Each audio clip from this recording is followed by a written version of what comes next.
Adu kat no ngin syaset fatok haune virus. Aba kalat berlaj nu kadon. Ini ban simbet ya ka. Ayah ketika kawit kerkendai. Kena ikun bati kena persya ya kena kekhlam.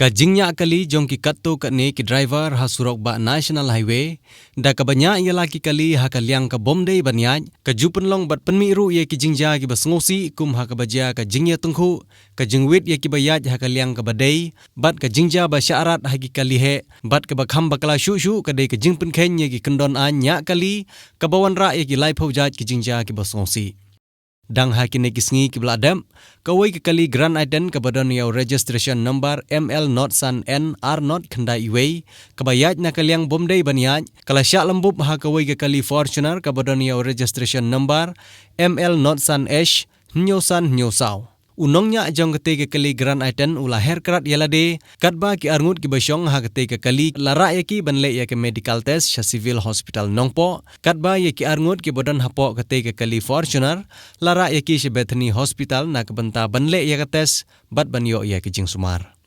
kite ki kali ki baya tungkhu ki la jilor hiphum bat lara aru ye ki shanongpo police station lengba jong kene ke khubor na kalyang jong ke ribhoi traffic police hanongpo ki pha ye kene ke khubor shabaro ban bot ye ki kendon an penyaj kali namar ka jing pen khen ye ki kendon rukom penyaj kali ka juan ra ye ki babun ki jingja ki basngosi.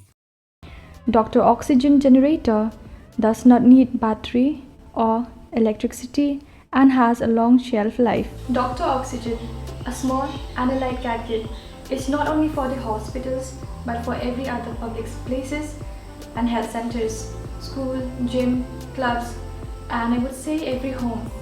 It is very affordable and a must-have.